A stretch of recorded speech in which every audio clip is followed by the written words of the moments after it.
Good morning, children. This video is for anyone working in the Pharaoh group. Here, before we start today's learning, here is your Fluent in 5. So please pause the video and answer the questions. And then once you've answered them, press play again to get the answers.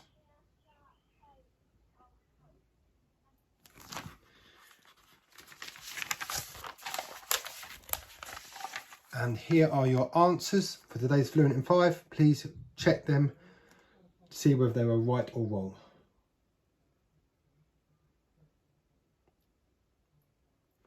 Okay, so with today's learning, for the next 3 weeks, we're going to be looking at statistics. And today we are going to be looking at using bar charts, pictograms and tables to interpret and present discrete data.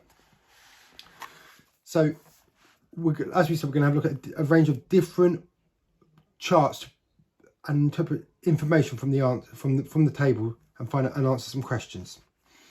So we have a look at this question here. It says, look at this block graph. So we've got title here, our title is pupils per class. On the left hand side here, we've got number of pupils. We've got some numbers up here. It says 28, 30, 32, 34. Now, it hasn't actually given us it hasn't given us all the digits up the left hand side because the graph would be too big, and it wants us to look at it in intervals of 2. As you can see, this is going up in 2s. So if you add the 2 to each number, you'll get the following number that precedes it. So we've got oak class, birch class, holly class, rowan class. It just says here, fill in the blanks in the table below. So we already look at just at the birch one as an example. It's given us the number 30 already. And 30 is, because where it finishes here, the bar chart is in line with 30. So we'll take oak first. It is in line with the number 28. So that answer is 28. You can see that holly is the same as birch. So that answer is going to be 30.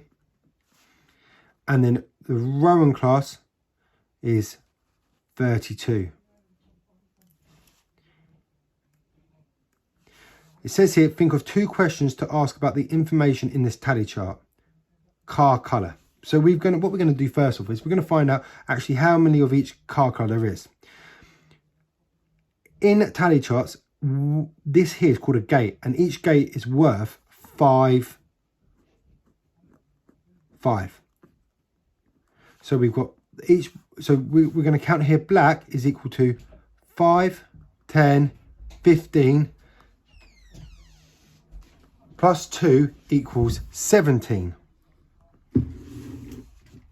Silver is worth 5, 10, 15, plus another 1, 16.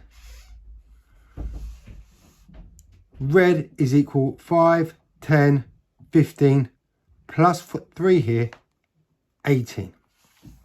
So we now know how many of each car was seen. So now it's asking us to think of 2 questions to ask about the tally chart. So one of them is looking at which one had the most and which one had the least. So we could say which colour car was seen the most.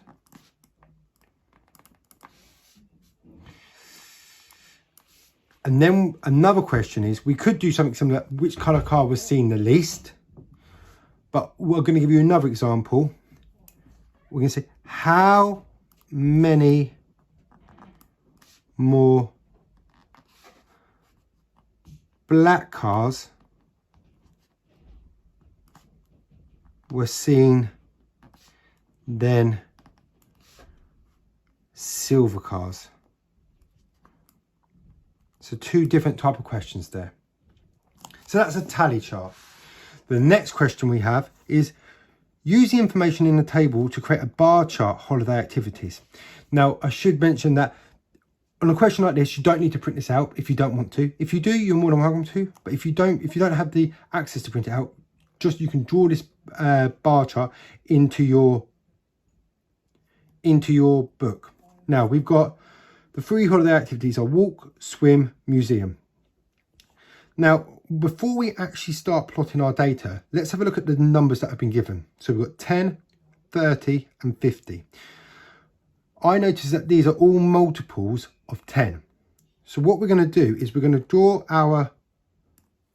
label our axes here with numbers going up in multiples of 10. So we're going to have 0 at the beginning, and then we're going to go up in 10, 20, 30, 40, 50. It says here, use the information in the table to create a bar chart. So we now need to work out, to walk, it says there's 10 people. So roughly I'm just going to colour in, shade in that area there. So I've got 10. The next one says swim 30. So I need to go to, this is 10, 20, 30. So now I've got to go up to that part there. And again, I'm just going to roughly shade in. And the last one is museum, and it says 50. So 10, 20, 30, 40, 50. So I shade all of this in.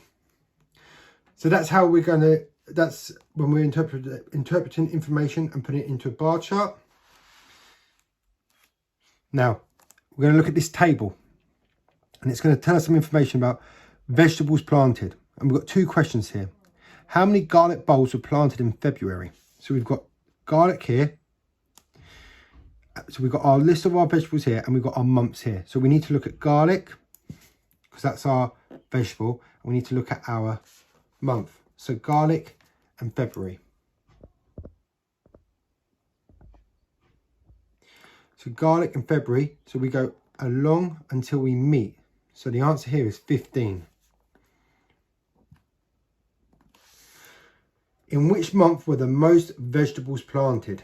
Now we're going to have to do some addition here. We need to add the amount in January together, the amount in February together, and the amount in March together individually to see which month had the most. We can write this out, or if you've printed this out, you can just use it like this. So we can add these together. 3 plus 6 is 9, plus 2 is 11. 2 plus 3 plus 1. So 2 plus 3 is 5, plus 1 is 6, plus another 1 is 7. So 71 in January. In February we had 2, 5 and 8. So 2 plus 5 is 7, plus 8 is 15. 3 plus 1 is 4, plus the other one is 5. So that's 55. So we know at the moment January has planted the most. March, 3 plus 3 is 6, plus 4 is 10. 4 plus 1 is 5, plus another 1 is 6. So we know that January, because it has number 71, planted the most. Now, that's your input for today's learning. Please now answer the questions on your task sheet. Best of luck.